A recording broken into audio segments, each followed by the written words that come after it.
Good morning. Good morning, everyone. Welcome. I am Harry Cortapena. I'm the Executive Director at IPPR, and I'm delighted to welcome you all here today for today's event. I'm obviously also delighted to welcome the Home Secretary Shabana Mahmood as well. So the lineup today is fairly simple. We're going to hear from Shabana is going to do a speech to open today's event. We will then have questions from the press. There may well be a short break, and then we will be doing an in-conversation with the Home Secretary. We are really pleased to be hosting today's event. This is a core issue for the work that we do here at IPPR. Migration is one of the biggest priorities for the public. It's an area where trust is low, and after years of broken promises, people are fed up. At a time when ethno-nationalism is on the rise globally, and when fundamental norms of tolerance and decency are at risk, it is more important than ever that we have this debate in a way that is serious and that is caring. After all, migration is ultimately about people. It's about the hundreds and thousands of people in our migration system working in the NHS or in social care, the thousands waiting for outcomes of their asylum claims, often anxious about their future and their families' futures. And it's about the communities across the country that, despite moments of tension, are doing their best to rub along and try and create a liberal, open, democratic society. And that is why immigration is so important and why today's speech is so important. We absolutely agree with the government that the core principles of control, contribution, and compassion should be at the heart of this system, and that striking that balance is the only way that progressives can create lasting public confidence in our migration system and in our politics. But there have also been questions raised, including from IPPR, about some of the policies being pursued. Will they really prove more effective than previous governments who've tried to do the same things? Do they really strike the right balance between compassion and control? What will they mean for some of the government's other objectives, like economic growth and reducing child poverty? And that's why we're so delighted to welcome the Home Secretary today, so she can speak directly about how her policies will achieve these things. IPPR has long been a place where progressives can come together to grapple with the big questions facing the country. A space for debate, to put arguments to the test and hold power to account, and all in the pursuit of a stronger, fairer Britain. So it's in that spirit that we host today's event, and with that, I would like to welcome Shabana Mahmood, the Home Secretary, to deliver her speech.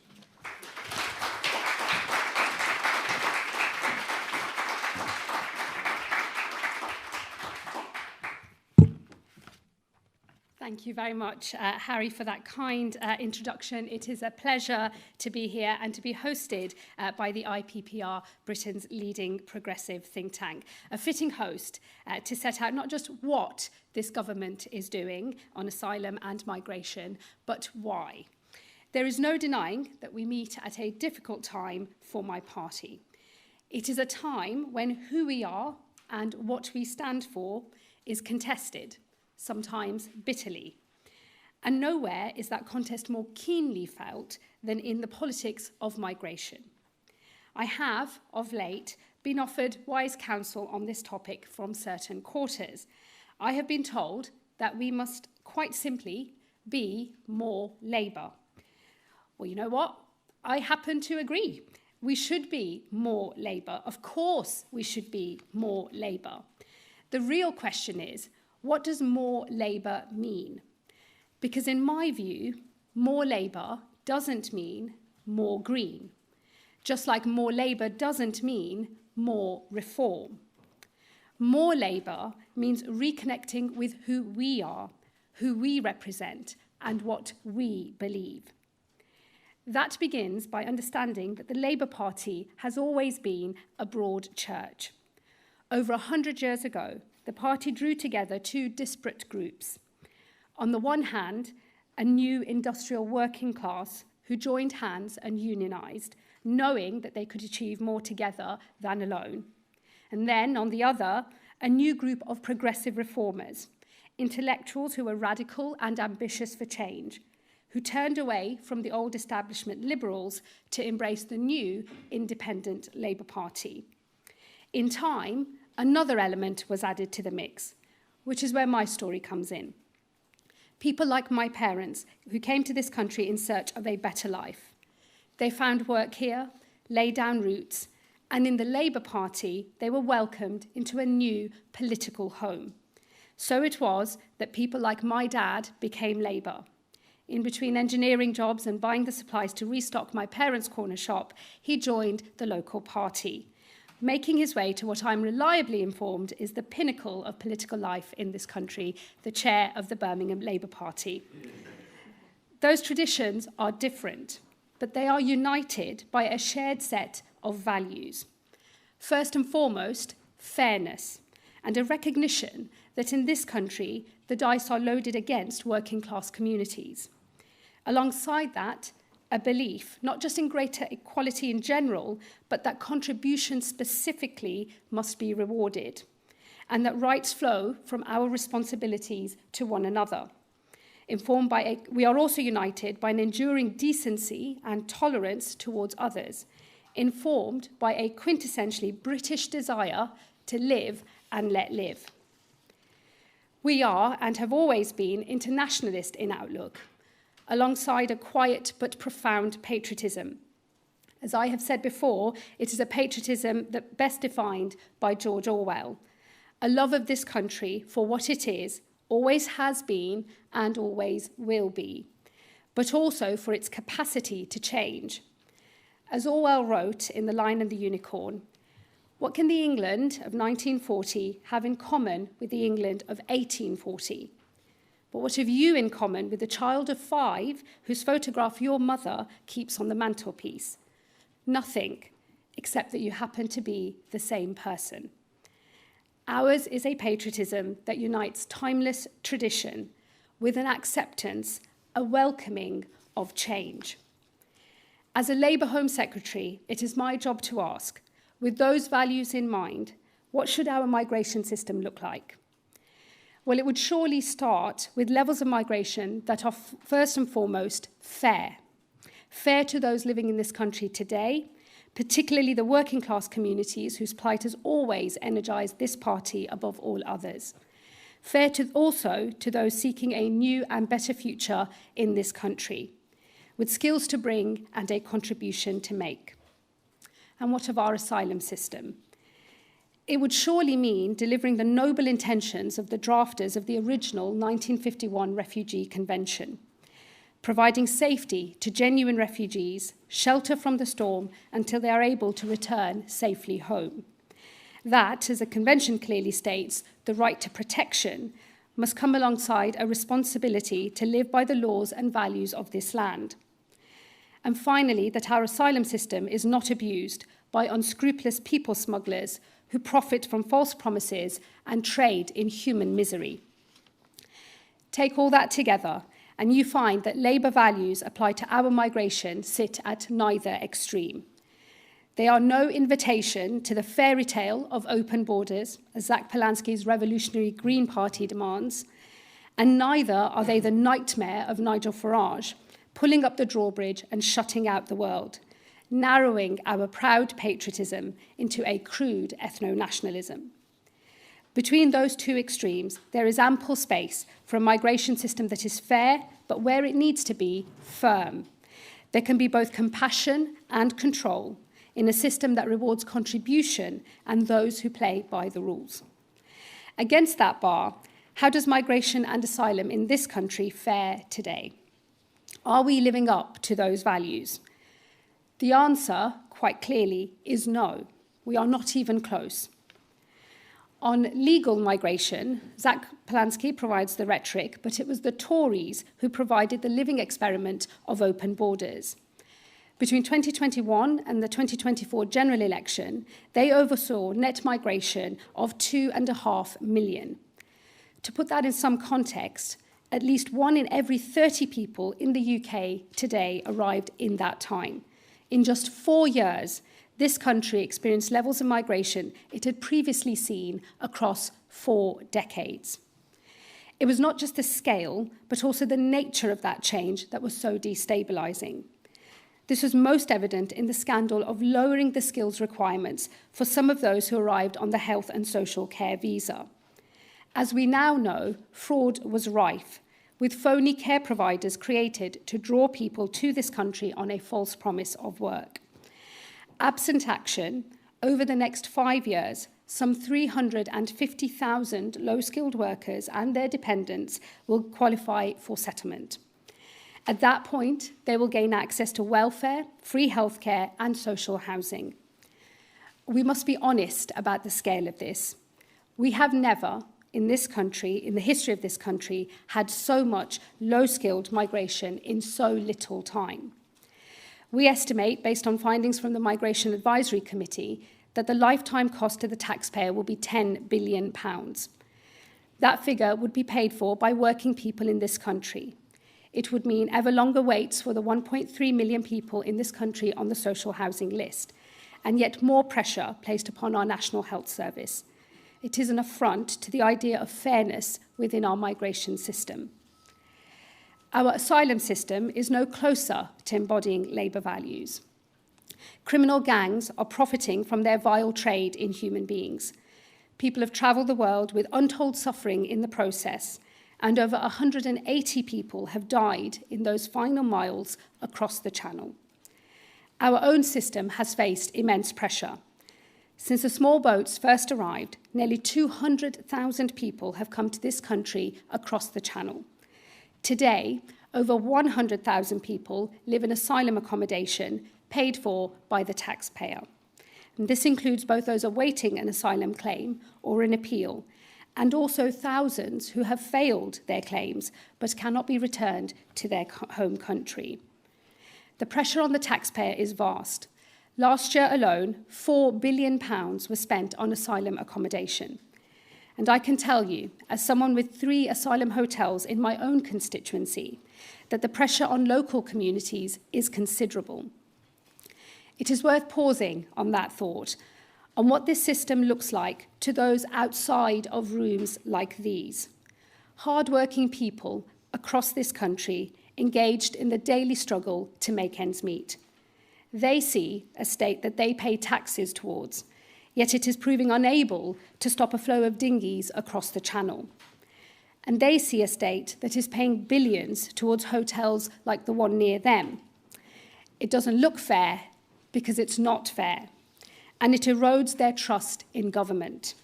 That erosion in trust matters because people ask fairly, if we cannot deal with so visible a failure, what can the state achieve at all? It is our creed as the Labour Party that the state can and must be a force for good. Without the trust of citizens in the state, there is no space for Labour values in any part of government to be realised. Restoring order and control at our border is not a betrayal of Labour values. It is the necessary condition for a Labour government to achieve anything it hopes to.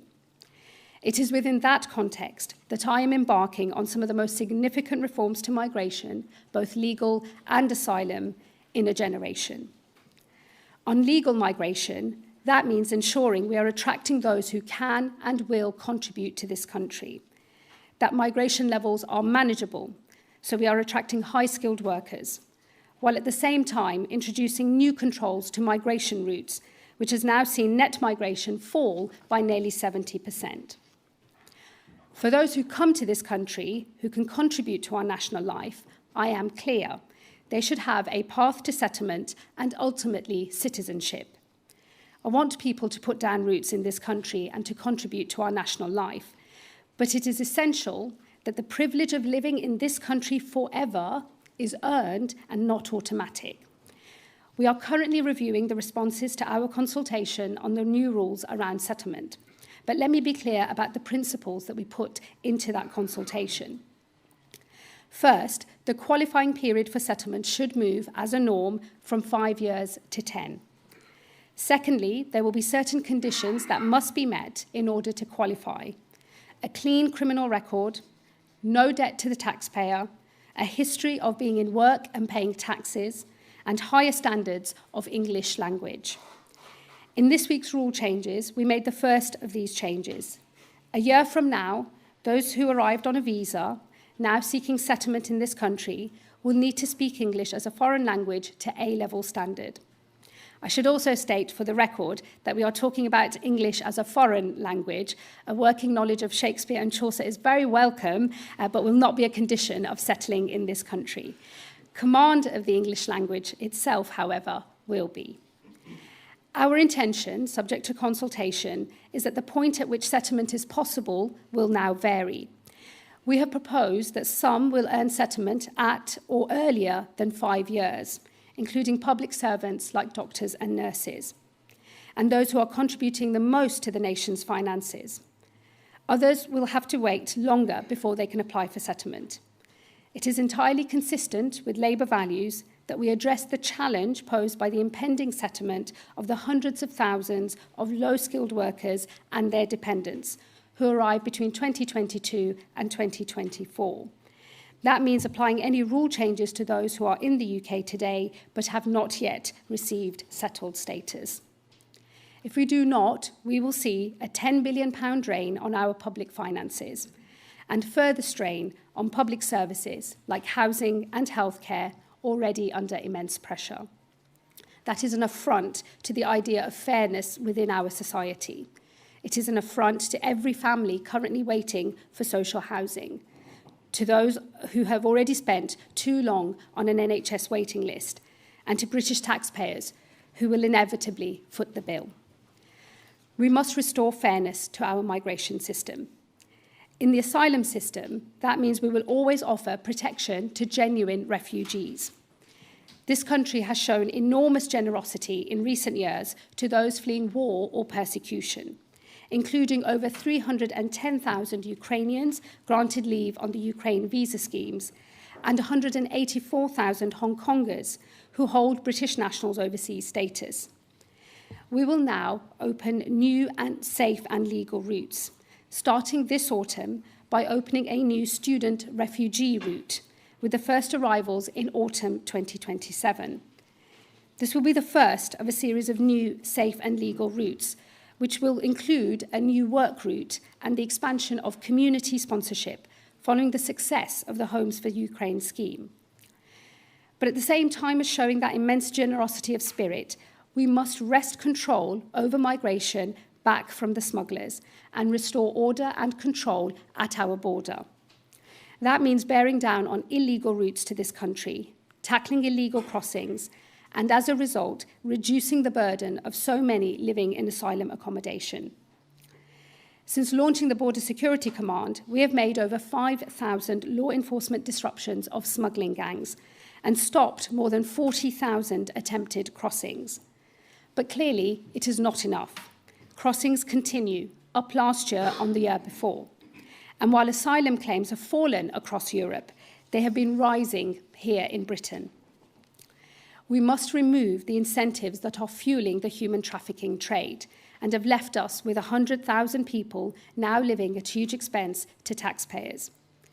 Today, seeking refugee status in Britain is more attractive than in other countries in Europe. A 5-year initial period of leave leads almost automatically to settled status. This means refugee status is, in effect, permanent from day one. This fact encourages asylum seekers to pass through other safe countries in pursuit of asylum here, including the tens of thousands without a legitimate claim who have, in effect, tried their luck here, considering the risk worth the huge reward. This government will never step back from our responsibility to provide refugee status to those fleeing war and persecution. But we will now restore this to the intention of the 1951 Convention, that refugee status is a temporary sanctuary, a safe haven until a return home is possible. Because refugee status shall, and I quote from the Convention, cease to apply to any person who can no longer, because the circumstances in connection with which he has been recognised as a refugee have ceased to exist, continue to refuse to avail himself of the protection of his nationality. That starts with a change to migration rules, which comes into effect this month. This will see a reduction in initial leave to remain for refugees from 5 years to 2.5 years. At that point, a refugee's need for protection will be reviewed. If they still require it, their status will be renewed. If they do not, and their home country is safe, they will return home. This brings us into line with countries like Denmark, where I visited last week. There, a social democrat government has introduced reforms that have ended their asylum crisis and saved social democracy in that country from resurgent extremes of the hard right and the hard left. We should be proud of the protection we provide to those fleeing danger, but we must also enforce our rules. And those who come here must live by our laws. This government will today introduce new secondary legislation, which will remove the duty to provide asylum support, replacing it with a power to do so. Those who require it and play by the rules will rightly continue to receive asylum support, but those who do not will have their support removed. The generosity of the British people will become conditional on those seeking asylum following the law, living by our rules, and not working illegally. Taxpayer-funded accommodation will be reserved for those who have no right to work and will otherwise be destitute. Just as for any British citizen, rights must come with responsibilities, and British taxpayers cannot be expected to fund the lives of those who refuse to meet them. Once we have determined that somebody does have a right to be in this country legally, it is essential that they leave. There is nothing fair about not enforcing our rules, particularly as we know that many will melt into illegal work, undercutting legal workers. Since taking office, we have removed nearly 60,000 people with no right to live here. That's up almost a third under this government. But we must go further. I've already announced that we will tighten our application of domestic law to ensure that legitimate removals cannot be thwarted by the abuse of human rights and modern slavery legislation. I have also announced that we will reform our appeals system with a new body that echoes, once again, the reforms introduced in Denmark, where appeals are heard fairly and swiftly. One of the great successes of the Danish model has been the use of incentives, which sees 95% of removals take place voluntarily. This government will now pilot a similar model for families who are failed asylum seekers, a small number of whom will now be offered an increased incentive payment of £10,000 per person and up to a maximum of £40,000 per family. To put that in important context, today, a family of 3 in asylum hotel accommodation costs up to £158,000 per year. Should these incentives prove effective, they will represent a significant saving to the taxpayer. Where a voluntary removal is refused, we will escalate to an enforced removal for those who can be returned to their safe home country.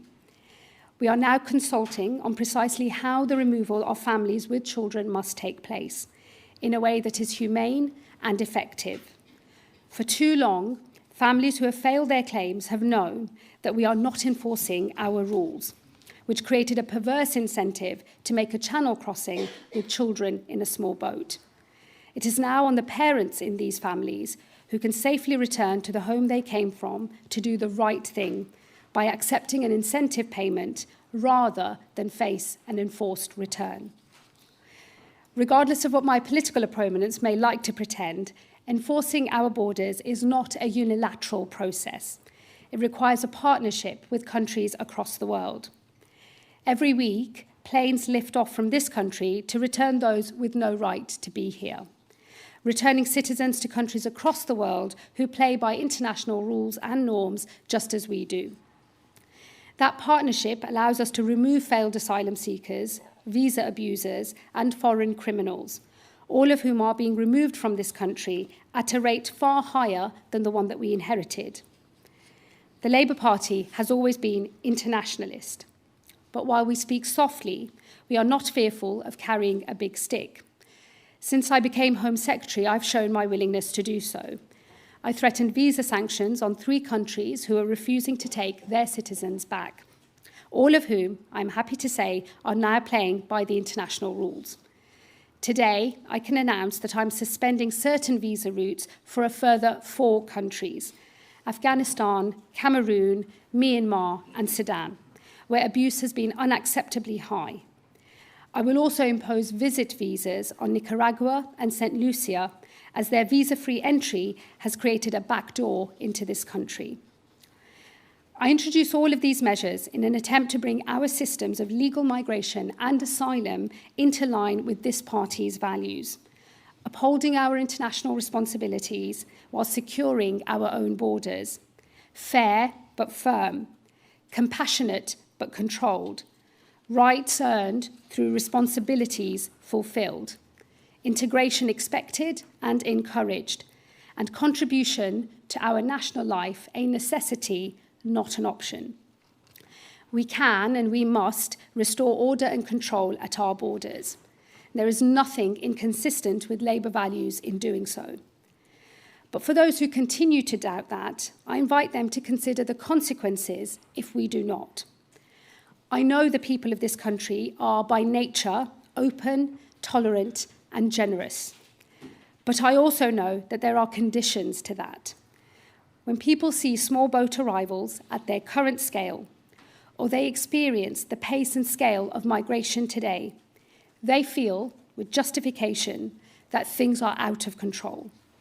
That loss of control breeds fear, and when fearful, people turn inwards.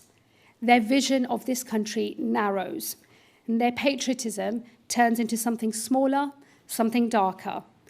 An ethno-nationalism emerges. The idea of a Greater Britain gives way to the lure of a littler England, and other voices to the far right, take hold. If the left does not secure our borders, the hard right will be given the chance to try, and they will not be restrained by values like ours. Instead, they will pull up the drawbridge. Those who have been here for decades, legally, with settled status, will suddenly hear a knock on their door one night, bundled into the back of a van, separated from children and grandchildren, and deported from this country that they have made their home.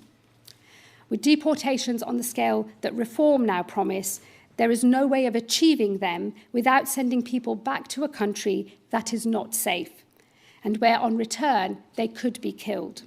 Make no mistake, by restoring order to our borders, we are fighting for the very existence of a humane asylum and migration system in this country.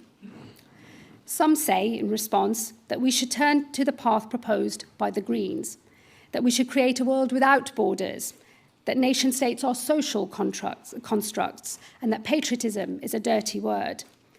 To some, these might seem like harmless student politics, but the danger and the possible damage is real.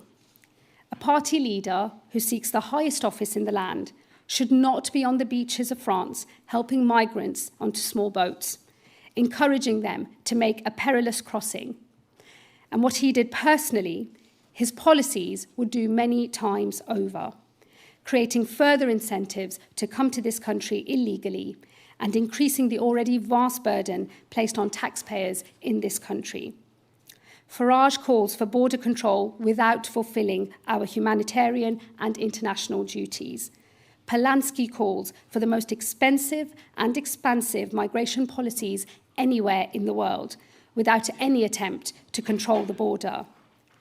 Nightmare on the one hand, fairy tale on the other.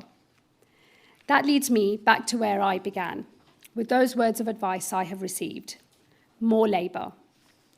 Because more Labour doesn't mean open borders, and more Labour doesn't mean closed borders either. More Labour means a migration system that welcomes those who come here and contribute to our national life. But it means an end to uncontrolled migration that places immense pressure on strained public finances, when it is working people in this country who pick up the bill.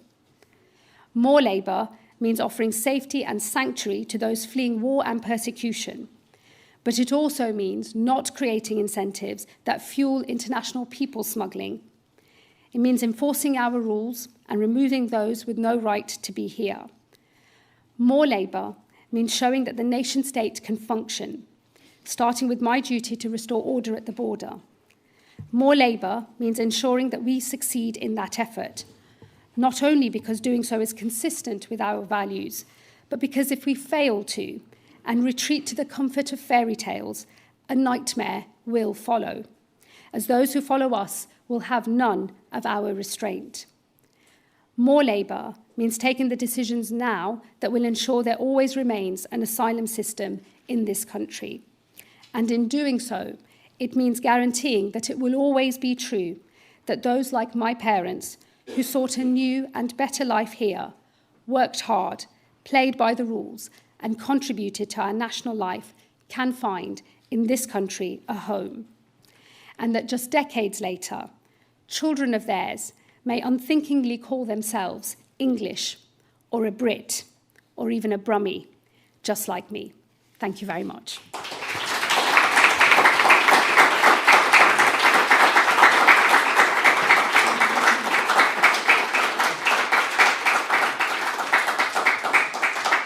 Right, I think we're going to take some questions from the press now. We've got sort of about 45 minutes, so I'm going to kick off first with Chris Mason at BBC.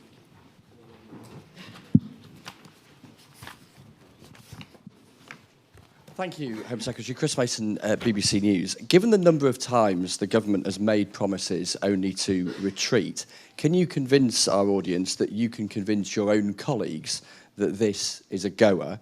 And if I may, can you address those who look at the government's response to war in the Middle East and see indecision, prevarication, and a lack of preparedness? Thank you. Thanks very much, Chris. Look, firstly, I've set out these reforms. I made these announcements back in November. We've been cracking on with implementing the reforms that I have announced. Of course, I engage with my colleagues all the time. I've had lots of conversations with people. I think that the whole package of the reforms, both on asylum and on legal migration, have a majority of support from my colleagues. Obviously, as we continue to roll out changes, we will have more rule changes, legislation later this year. I'll take you to those moments as they come, but I am very clear in the argument that I am making that these are reforms that are consistent with Labour values, and if we don't resolve these problems, others with none of our values will be given the chance to do so instead. And I think that is a choice my colleagues are also very well aware of, so I'm confident that we can press ahead, and we will be doing so. And then secondly, just on Iran, let me just say, look, I've been involved in some of these conversations as part of the National Security Council and the wider cabinet. It is this government's responsibility that the Prime Minister is leading, that we take incredibly seriously, to always put our national interest first. That has applied to every decision that we've made in respect of this matter, and particularly in relation to the defensive action that we are taking part in, because we wish to protect British lives, our citizens out there in that region. So whatever we have done and every decision we have made has been based on an assessment of the British national interest, which I'm sure your viewers and everyone else can agree must always come first. Beth Rigby from Sky. Thank you. You say Zach Lansky is living in a fairy tale, but it's clear that many progressive voters, and maybe some in your own party, prefer the story he is telling than yours. The Greens won the Gorton-Denton by-election. Over 100 of your own MPs are writing to you, urging you to row back on these reforms. Are you not simply going to split Labour and get blocked by your own MPs anyway? And just secondly, on President Trump, he says the special relationship's in ruins, that Keir Starmer is no Churchill. He's also criticised you on immigration, saying the UK is, quote, letting in people from foreign lands that hate us, and that Sadiq Khan, who he previously accused of bringing Sharia law to London, is doing a, quote, terrible job. Does this sort of criticism anger you? Thank you. Thanks very much, Beth. Look, as I've just been setting out in my speech, there are, of course, alternatives to how we are progressing with resolving issues in the asylum system and with migration, both on the left and the right of British politics. But those they have the wrong answers, and it's our job as a Labour Party to make the case for Labour values that are able to build a broad enough coalition across the whole of the country that can unite the country. What's being offered by the Greens and others are at the extremes of politics, not interested in building a broad coalition of voters, but actually... No. What I'm saying is it's about polarisation, and what I'm saying is we're setting out a set of reforms that I believe that already the polling has shown have a plurality of support from voters across the country. When we released our asylum reforms in November, the polling showed that not only were they popular across different parts of the country, but even with a plurality of Green Party voters, those asylum reforms were popular. So I think there is a desire across the country of every type of voter in every part of the country to see a sensible migration and asylum policy being pursued. People agree, I think a majority of people in this country agree, that the system is out of control, and the Labour Party is putting forward our way of resolving these issues. Of course, there will be other offers available. There's a long time to go between now and the next general election. I'm sure that these issues will be much contested before we get to that general election, but I'm very clear the Labour Party, being the broad church that we are, being a coalition of interests that we are the best place to build a coalition of voters across this country, just as we did in the 2024 general election as well. And then let me just say, look, on what's happening in Iran and President Trump and his comments. Firstly, of course, as I've just said, we will always prioritise the British national interest and always act in line with that. The President will say some things that we agree with and others that we disagree with. We are getting our immigration system under control. That is my job. That's what I've been setting out today, and we will pursue that. Others can comment as they wish, but what I am motivated by is resolving problems for citizens in our country. And let me just say on Sadiq, I think he's doing an excellent job as Mayor of London, and there is a lot of misinformation that is often put out about what's happening in London, whether that's on crime rates or whether that's on things like Sharia law, for example, which are just misinformation. That's plain wrong. And I think that Sadiq is doing a good job. And the proof of that is the fact that, he's won a mandate from the people of London on 3 separate occasions. Let me take Harry Horton now from ITV. Thank you, Home Secretary. Harry Horton, ITV News. Some of the policies you've announced today are quite a stark change from what was in Labour's manifesto about smashing the gangs. What do you say to people, many in your own party, who look at policies like deporting families with children, removing refugees after 2.5 years, and they say that the hard right, as you put it, has already won, it's captured you, and it's setting the agenda for this Labour government? The only thing that's setting the agenda for this Labour government is Labour politicians like me coming up with Labour answers to problems that our country faces. And this is very much a Labour agenda, and I am a Labour Home Secretary. We promised to control our border in our manifesto.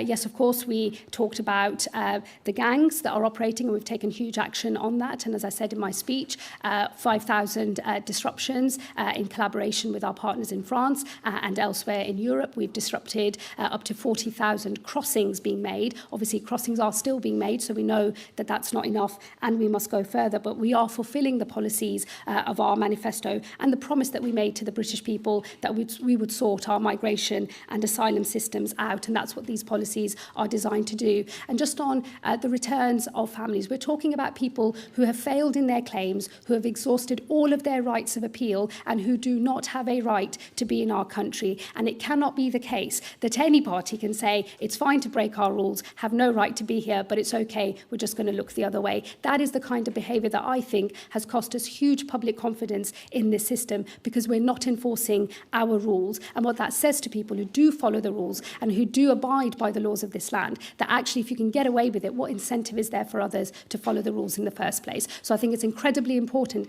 If you're going to have rules, you've got to enforce them. Otherwise, it rather begs the question of why you bother in the first place. Catherine Forster now from GB News. Thank you, Catherine Forster, GB News. You're talking tough on cracking down on illegal migration, but we've heard a lot of pledges before. Why should GB News viewers believe that you will be able to get all these measures through your own MPs, knowing that they have a habit of saying no to things they don't like and stopping the government doing things, and also past lawyers, and also on the situation in the Middle East we are involved, whether we like it or not. Haven't we been rather slow in sending, for example, the warship to the Middle East still in Portsmouth, given that we knew of this US build-up and the likelihood that we would need to defend ourselves there? Thank you.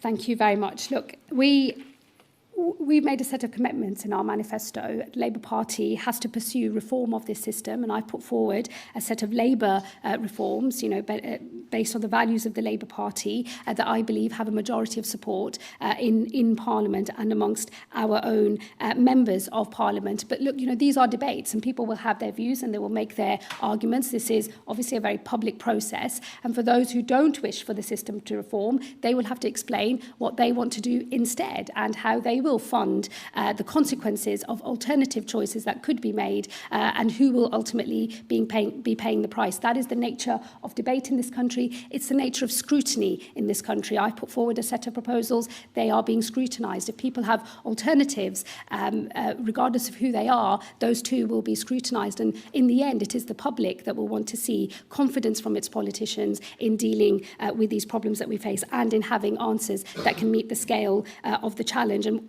what I would say to you in terms of action is we're cracking on. I've been in the job for, I think, just over 6 months. It does feel a bit longer than that.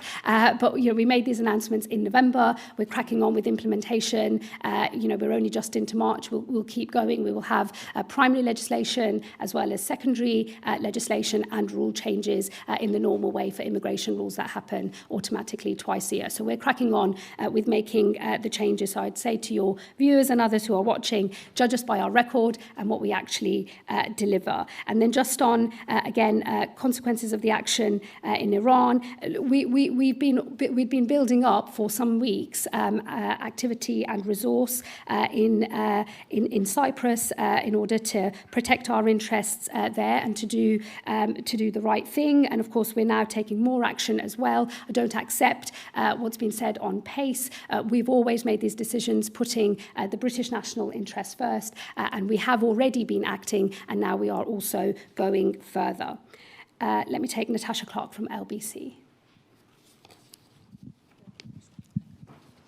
Hi, Natasha from LBC. On the issue of paying failed asylum seekers up £10,000 each, up to £40,000 to leave, reforms say that you are incentivising more people to come and that it's a golden goodbye for people who are abusing the system. On the other hand, the Greens say you're making a scapegoat of migrants. What's your response to those criticisms? And just on Iran, we saw some clashes in Greater Manchester last night after a vigil was arranged for the former Ayatollah. Are you worried about tensions in the Middle East playing out on the streets across Britain? Should we be concerned about an increased threat here? Thank you. Well, firstly, just on the question of incentives, both the Green Party and Reform are wrong. We already, and have under previous governments as well, offered incentive payments to people for them to leave this country, to encourage that to happen.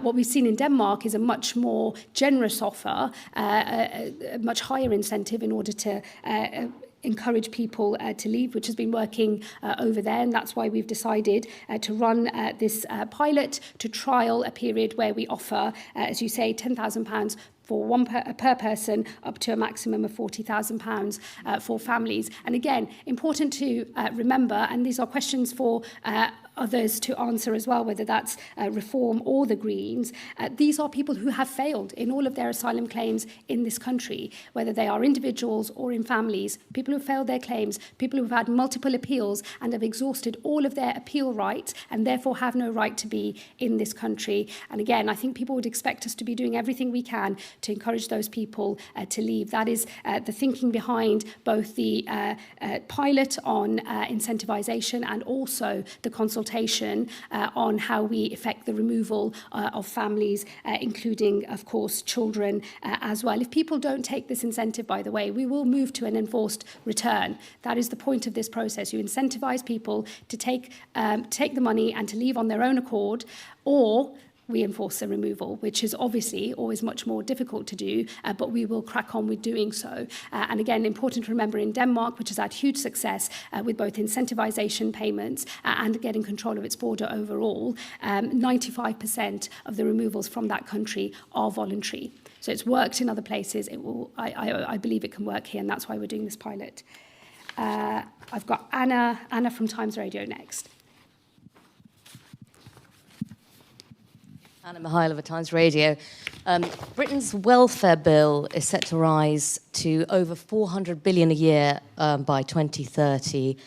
You talk a lot about Denmark, but Denmark takes a much tougher approach to getting people back into work in particular, and off sickness benefits. Do you think £400 billion a year is sustainable? Do you think it creates a pull factor for people to come here, which undermines the measures that you are introducing if it isn't combined with cuts to welfare spending? And do you want to see it reduced?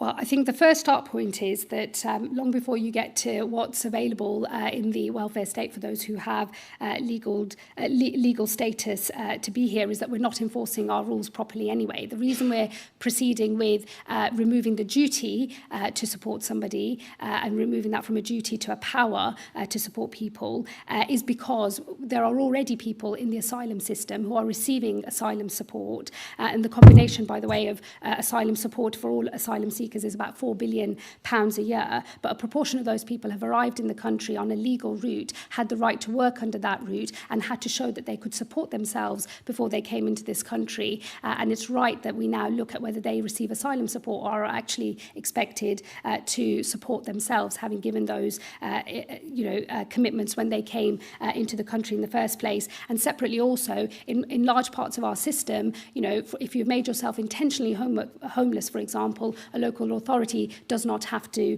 house you. If you're breaking other rules and conditions of support from the state, you don't receive all of those benefits from the state. It's right that we transpose the same thinking into our asylum support system, because at the moment, once you put in an application for asylum, we're pretty much supporting everybody. So now that we're moving away from this flat duty to provide support to people and moving instead to a power, we will exercise that power and the discretion within that power in line with the framework that is designed to make sure that people who can support themselves do so, and that we only support those who, without that support, would be destitute. So that is one way I think we should be able to get control of the costs. I was actually just going to come back, because forgive me, I forgot I didn't answer the second part of the LBC question on public protests. Look, we're monitoring very closely the situation here at home in terms of the reaction to what's going on in the Middle East. It's not unusual for tensions to rise in this country based on events elsewhere. Of course, people have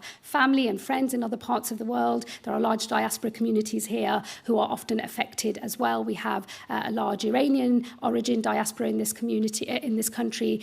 We have others who have fled that regime, who've made this country their home. So there will be people watching very closely with a deep personal interest, and we are monitoring very carefully what's happening across the country, monitoring tensions in our communities, and the police, I know, are absolutely ready to respond to any activity that falls outside of the law. Let me come now to Darshana Soni. Well, look, I'm not here making policies for the wider welfare system. What I'm setting out is the welfare system insofar as it interacts with the migration system, and I've set out a range of policies and proposals today that are designed to get some of that spending back into control. Darshana Soni from Channel 4. Thank you, Darshana from Channel 4 News. You said that these changes reflect Labour values. You know that within your own party, a lot of progressives disagree. And we're being told that 100 Labour MPs have signed this letter asking you to rethink your plans. You will need those 100 votes to get anything through the Commons, any legislation. In the past, when your backbenchers have rebelled, Keir Starmer has done a U-turn. Are you confident, if he comes under pressure, that he will stick to these plans and that he won't force you to water them down? And secondly, we've had a lot of announcements from you. You're saying that all of these measures together will deter people from coming here. Can you tell us how you will measure success? So can you say to the British people, by the next election, how many people should we expect to see coming to this country on a small boat every month? What will the numbers be if your measures work? Thank you. Look, so, I mean, as I've been setting out today, the Labour Party has always been a coalition itself of different traditions and different interests. So we're a coalition ourselves, and we're in the business of building a coalition of voters and support out there in the country. So, of course, it's always going to be contested, you know, what is the right balance in order to hold the coalition that we have in the party, but most importantly, build a coalition of support out there in the country. And obviously, it's my job to make sure that we can make that case and that we can win that case. What I would say on the colleagues that have said that they have some concerns, there's a whole range of those issues, some of which I think not everybody is signed up to. I will, of course, be engaging with all of my colleagues, not just those who've signed a letter, but the many more who have already said that they support these proposals as well. And of course, we want to get our business through Parliament. I'm confident that despite some people not necessarily agreeing, and there might be a small number that will never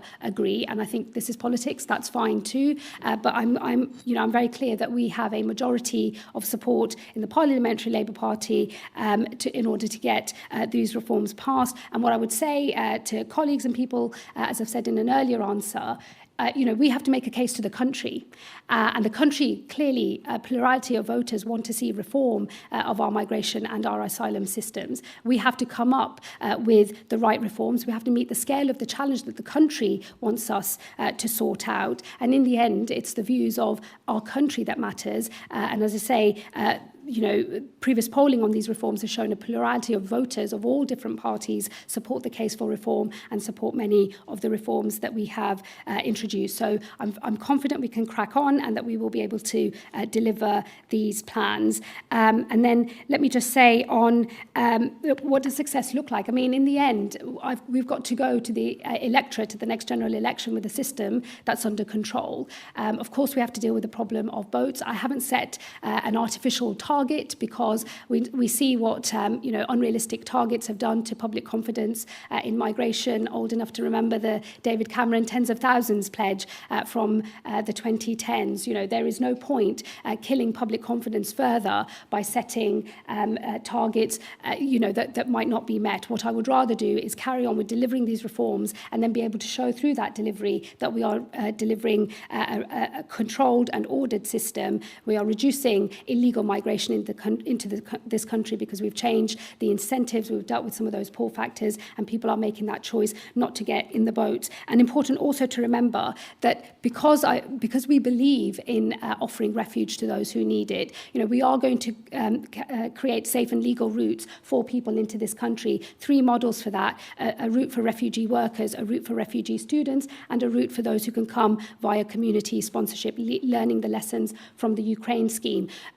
I believe this country is generous and wants to do the right thing by people who are suffering around the world. In order to be able to have generous, safe and legal routes into this country, we do need to crack down on illegal entry into this country. That's why the totality of these reforms, not only I believe have parliamentary support, but support out there in the country as well. I've got Lucy Gape next from the News Movement.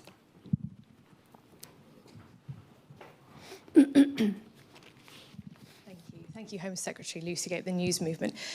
The government is losing support from young people, is cutting study visas from some of the world's poorest countries going to remedy that? Does it align with your promise to help those genuinely in need? And how do you interpret that surge in support from young people for parties like the Greens and reforms? Thanks. Look, again, important to remember what we're cutting down. These are people who apply to come to study in this country and then who become asylum seekers at the end of their study period. And the rates of conversion of study visas into asylum claims is very high from these particular countries. I think if you look at Afghanistan, in the last 5 years, something like 3,500 people claimed asylum having come here as a student. And we are, in that same 5-year period, we put out 3,700 student visas. So you can see the rate of conversion from coming here as a student on this route into the asylum system is very, very high. So the reason that we are tackling this is because of that abuse.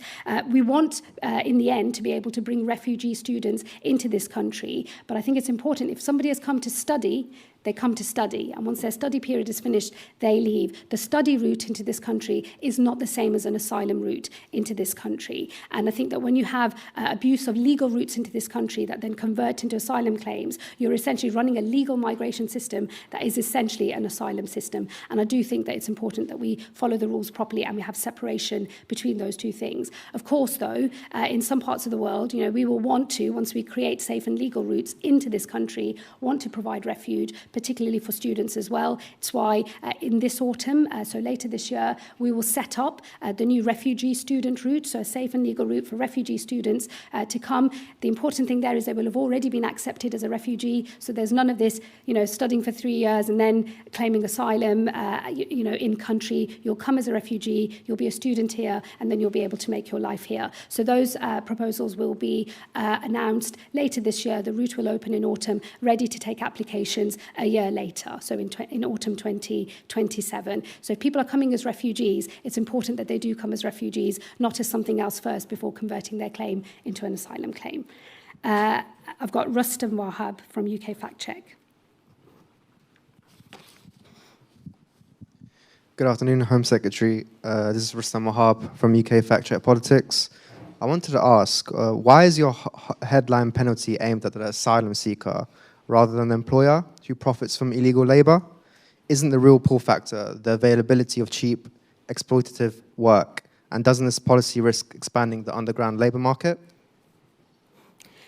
Well, look, we have to take action of both. I mean, the asylum reforms are not just not only about those who come who work illegally in this country, but the wider abuses within the asylum system. But we are, of course, also tackling employers as well who break the rules, and we've seen enforcement action go up under this country as well. So it is a two-pronged approach on the whole illegal working side. But the broader package, of course, is about the asylum system, because it is the incentives and the behaviour of asylum seekers that we are seeking to change in order to change the calculus of those who are seeking to get on a boat in the north of France. Because ultimately where we want to be as a government is actually we take people, refugees, into this country through safe and legal routes in the future, rather than incentivising the people smuggling chain and the gangs across northern France and wider Europe as well.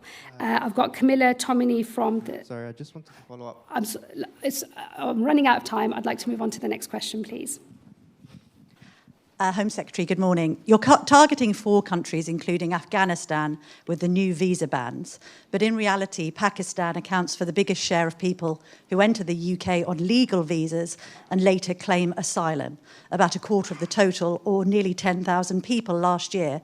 Migrants from Pakistan also topped the table for all asylum claims last year, but despite more than 70% of those claims being rejected, just 4% were returned.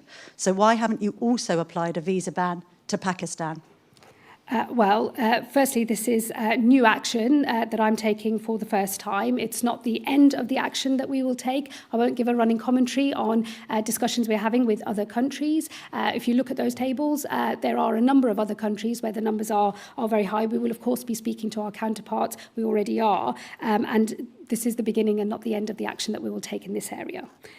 I've got Martina Bett from The Sun.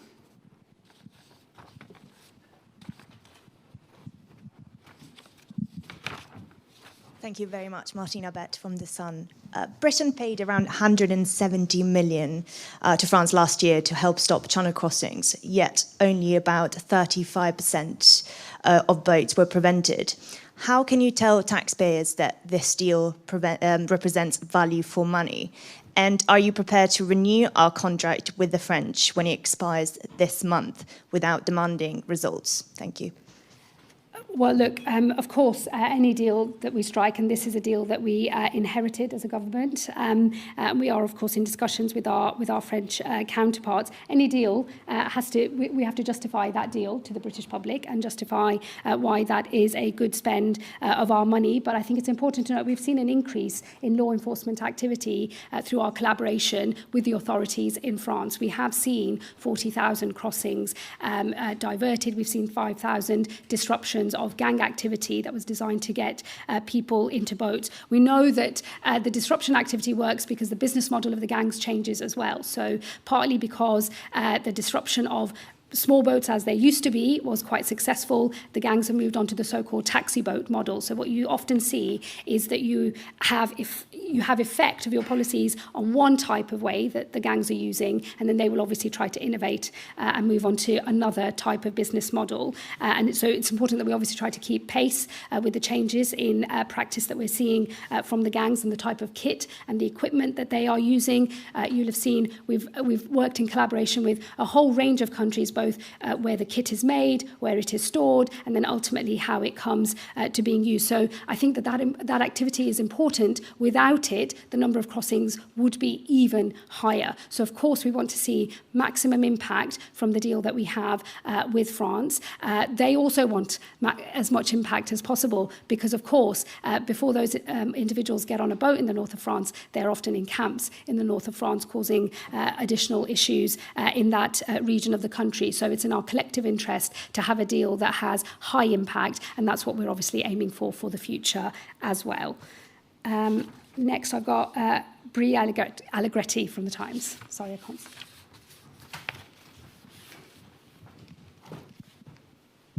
Thank you, Home Secretary Aubrey Allegretti from The Times.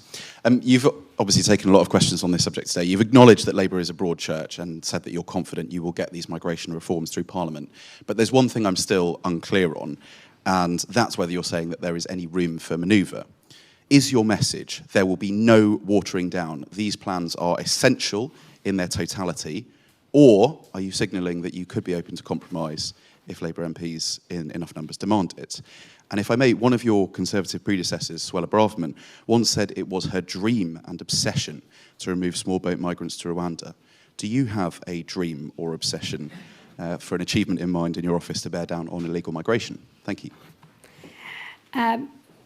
Look, yes, you're right. The Labour Party is a broad church, and there are lots of conversations happening. I think there's a distinction between the reforms that we're already pressing ahead with. Today, I've set out that the changes from permanent refugee leave to temporary and the review after 2.5 years, that will come into effect towards the end of this month. But the date for when it will apply to applications is from this Monday onwards. That decision is already made. The decision to revoke the duty to provide asylum support to a power, that is also happening by means of a statutory instrument today. So we are pressing ahead. So it's less of a question of, as you say, some room for manoeuvre in some areas. We are very much pressing ahead. There is a consultation on earned settlement.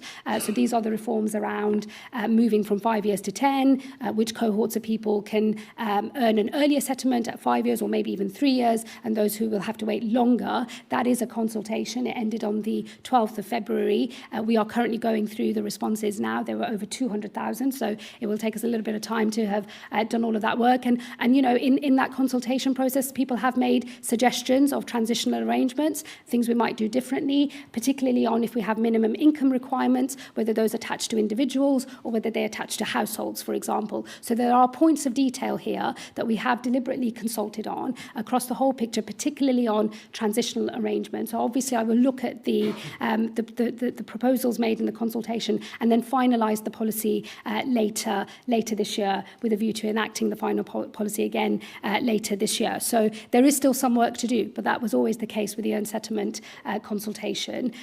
But the principles behind that consultation, the fact that we want to move to a model that rewards contribution, the fact that actually for the new norm, the qualifying period will move from 5 years to 10, the fact that we do need to deal with the very large number of lower skilled migrants who've come into this country, the largest rate of low skilled entry into this country that we have ever seen in our history, and all of the attendant issues that has, we do have to have an answer to that particular issue as well. So those are the principles that are sitting underneath that earned settlement consultation, and we will obviously finalise the policy in due course. In terms of dreams and obsessions, look, I'm determined to do the right thing for the country. These reforms are the right thing for the country. I want to deliver an ordered and controlled migration system that retains public confidence across a plurality of voters all across our country, so that we have the public permission to both retain an asylum system at all and to continue our system of legal migration as well. I think if we can do that, we can unite our country around an issue that is currently dividing our country, and that is something that I consider my duty and my responsibility. I've got Martin Beckford from the Daily Mail next. Thank you, Home Secretary. As you know, next Saturday is due to be the Al Quds Day March, which will start outside your office, the Home Office. Given the fears that are being expressed that it will lead to disorder, anti-Semitism, and the spectacle of people expressing support for the Iranian regime, do you think it should go ahead, or will you request that the Metropolitan Police cancel it? Thank you. Well, the decision on specific marches is an operational matter for police, and I'm not going to interfere with operational independence. What I would say is we, of course, have a range of powers where protests are concerned, primarily around conditionality for those protests, so the time period over which they can occur, where precisely they have to be located.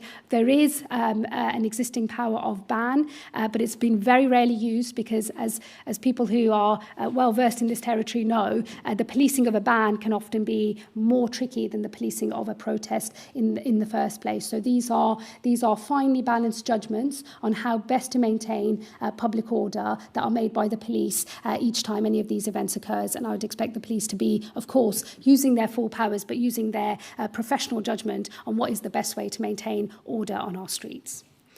I've got Kieran Stacey next from The Guardian.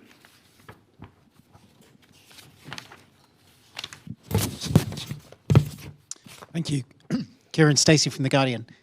The pilot scheme that you've announced envisages that 150 families will be offered money to leave voluntarily. If they don't accept, they might be forced to leave. How much force are you willing to see border officials use against children in particular if their families do not take up this offer? So we are currently consulting. It's a targeted consultation on how to effect the removal of families from the country. It's actually a consultation on two parts. One is on how to withdraw support for those who are not complying and who have exhausted all of their appeal rights and do not have the right to remain in country. And then, of course, there's the other part of the consultation is on the handling of children and others in order to effect a smooth removal. That was a targeted consultation with the Children's Commissioner, with local authorities and with others as to how best to implement this policy. We already have policies across other bits of the public sector that are about enforcement where children are concerned. There are well-used legal tests for how to do so in a way that's necessary but also proportionate, and how to best judge that, and then also how to best scrutinise that. So I'd expect the principles that underlie this sort of work in other parts of the public sector to inform the approach that we take within immigration as well. But that is why, in the end, a voluntary removal is always the best option for all concerned. It's the best for the taxpayer because it's the cheapest option, but it's also the best for the families as well. And we can't be in a position where essentially you're incentivising families to not play ball with all of the attendant impacts that has on their children's lives, using the youngest child in order to have a longer stay in this country. So we have rules, we do have to enforce them, and the lack of enforcement of them creates its own kind of incentives and pressures in the system as well. Can I have Michael Knowles now from The Express? Thank you, Home Secretary. How are you going to increase the number of removals among the small boat cohorts who are particularly difficult to deport? Thank you. Well, we're already seeing an increase in removal. So under us, we've had the highest rate of removals, I think, in at least a decade or more, with big increases in enforcement across the picture. So removals are just under 60,000 at the moment under this government. They will go up. Of course, there are some barriers to removal. So, for example, if somebody is from a country that is not yet deemed safe, we do not return people to countries that are not safe. That is a difference between us and what is on offer from other political parties, but we're not going to be removing people to danger. But we will, of course, monitor country situations, and as soon as it becomes possible for us to remove people to their home countries, we will do so. Oh, okay. So that's Dave Burke at the Mirror.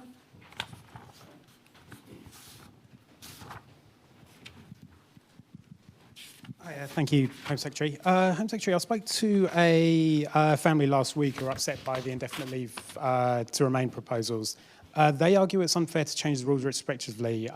Their teenage daughter is now uncertain if she'll be able to continue studies in the UK because of eligibility for student finances. They say this is contrary to what they were promised when they arrived, and they made plans accordingly. What would you say to people like this who think the proposals are punching down on individuals because you don't like the previous government's rules? And what's your message to families in this situation? Well, look, as I said in my speech, we've never seen a scale of low-skilled migration into this country of the kind that we've seen in these last few years in our history. So we've had a pace and scale of migration into the country over the last 4 years that has outpaced what had happened in the previous 40 years. So that is the reason why the government can't simply ignore what has happened and to not try to effect change, because of all of the attendant pressures that will have on public services as well. As I said, the Migration Advisory Committee's report, we estimate, based on their findings, this is a cost of £10 billion to the Exchequer. So we have questions to answer for citizens on every side of this picture, and it's important that the government shows that it is able to rise to the scale of the challenge that has been posed by what has happened under the last Conservative government. What I would say I don't know the individual circumstances of that family, but I would say is that in the earned settlement proposal, we have set out a range of qualifying periods for how people can earn settlement in this country. Those who make the highest contributions will be able to earn an earlier period of settlement. Those who don't will have longer. Those who have use of benefits or have a criminal record will obviously be on much longer paths or not get settlement at all. So it is a range, and different people will fall in different parts of that range that is being suggested for the settlement proposals. They are obviously subject to consultation at the moment. We will finalise the detail and publish the full range of policy choices later this year. Okay, I think that was it. Okay, great, thank you. Thank you for your speech. Did you want to come over? Yes, no, I'm coming over. Excellent. The microphone there should be working. Thank you, first of all, for joining us here today. We're really delighted to be hosting you. So, first question from us here at IPPR. You've said clearly that change is needed to address the public concerns around divisions on migration, and you've also warned that reforms plans are too extreme and divisive. So I'd really like to understand from you how you distinguish between reforms that will restore public confidence and those that risk fueling division. How do you draw the line? Where's the line for you? Well, that's why I think we pursue reforms in line with our Labour values, as I've just been saying in the speech, based on fairness, based on compassion, but control as well, rules that are actually enforced, and a set of rules that reward contribution. I think that if you're able to show the country that we can do what I think most people believe is the right thing, which is support people who want to make their home in this country, who've come here lawfully, support those who are fleeing war and persecution elsewhere. People do want to try to do the right thing, but they also want to know that the system overall is well managed. And I think they've got plenty of evidence to prove it hasn't been well managed in recent years. And that is the task that we have in front of us. So I think the approach has to be in line with our values as a Labour Party, the sort of behaviour we want to encourage, the behaviour that we want to support, and then also the behaviour that will lead to enforcement of our rules and a denial of the right to be in our country as well. So I think it's the combination of that, which I do believe has a plurality of support across every type of voter group in this country. As as we prepared for this event, we went out to quite a lot of the migration sector who are obviously on the front line of supporting people that are struggling in the asylum system. And we asked what they wanted to ask you. And as you can imagine, we got a wave of questions. So we're actually going to send all those questions to your office Oh, right, okay. on the back of it. Because we can't, I'm not going to No, it's fine, put that's them good. all to you right now, but we'd love if you respond. But there are the three that we picked to ask you directly. So Chris and Jarrett from We Belong has asked, for individuals currently on a pathway to settlement under existing rules, can you commit to a clear and fair transitional set of arrangements from the system that exists when they started that process and the rules they thought they were working under, and then the rules that you're now introducing?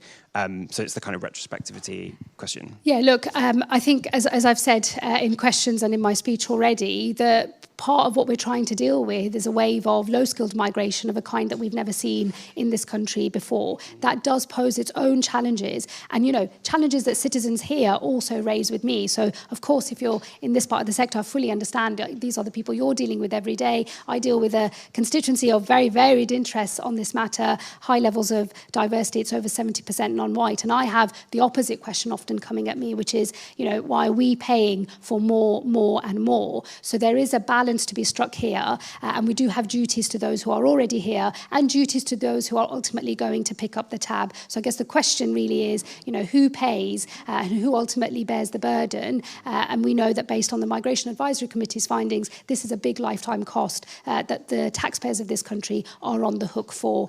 So there are big questions here. That's why we have consulted on the transitional arrangements.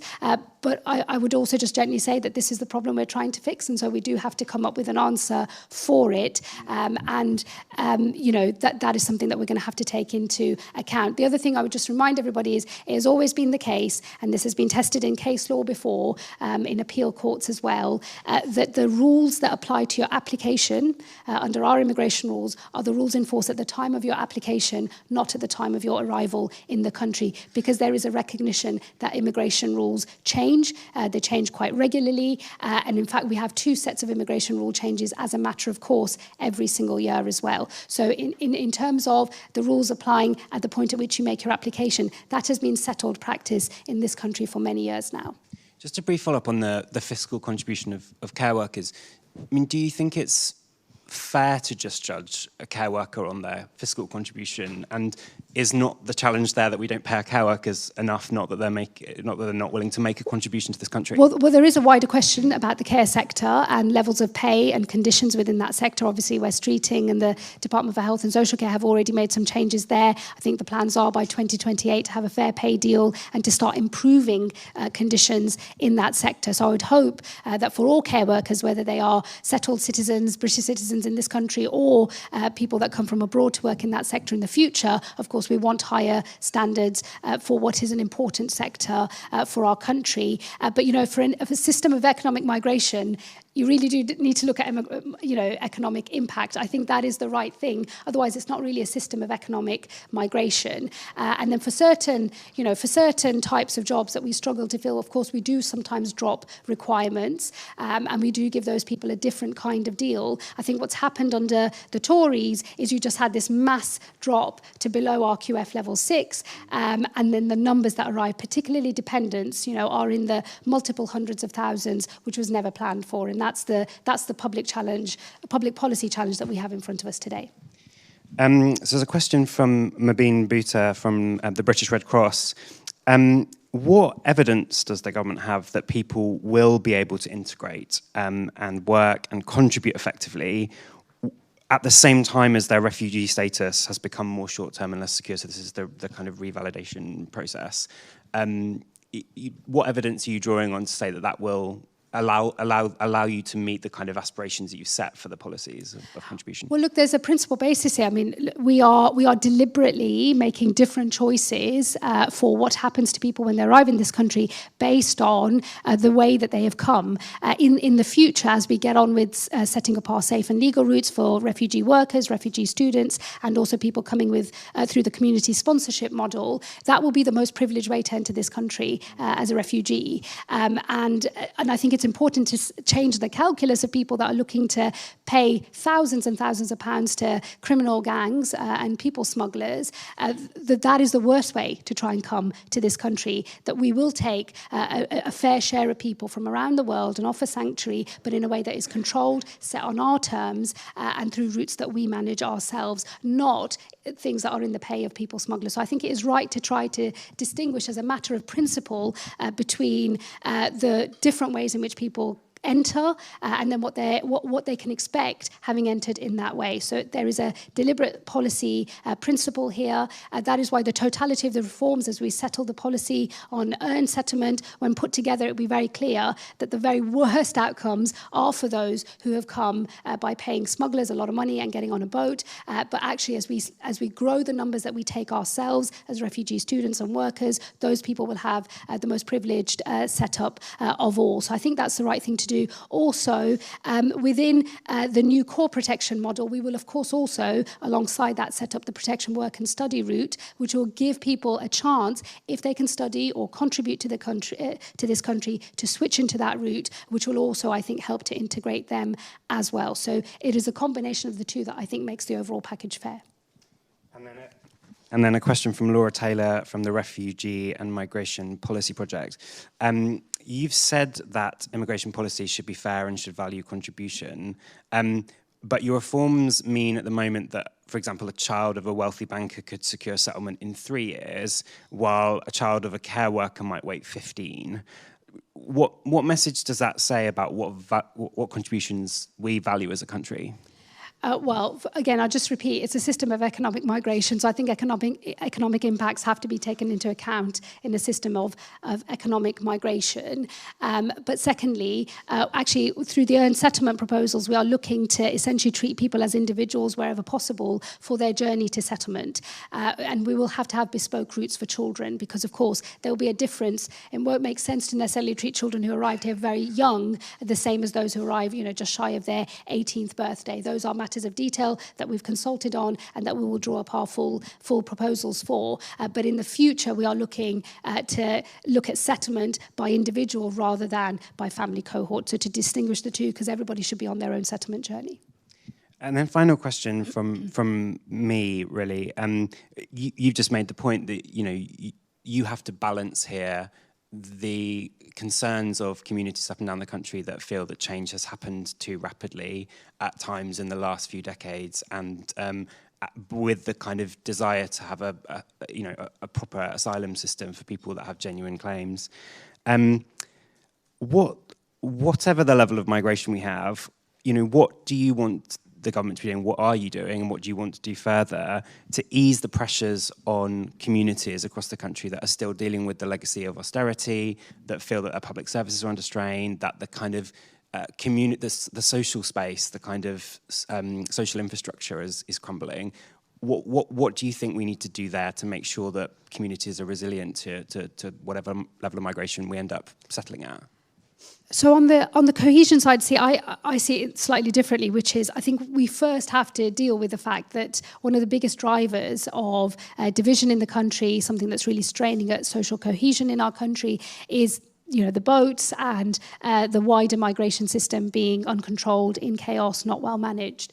And I think that is really genuinely fueling division. I hear that from ethnic minority constituents as much as I hear it from white constituents as well. So there is deep concern in the country. I do think this issue has been tearing our country apart. And so that's why I do think it's important to come up with a set of proposals that are capable of both managing that system, but also, proving to the public that we can have a system of both asylum and legal migration into the country that they can have confidence in, that they can believe in, and that they can feel proud of, that we're doing the right thing, we're giving people a chance, but in a way that suits us as well. So it is a balance between people with competing interests. And I do think that for those who are already here, for our citizens, we do have to hear what they are saying as well. And one of the temptations in this debate is to talk about the wider economy and to sort of make an assumption that as long as the wider economy is doing well, well, then no one's going to worry about immigration or the pace of change in their societies. I just don't think that's true. I've been a frontline politician for 16 years now. I have a very diverse seat of my own. I've been to many other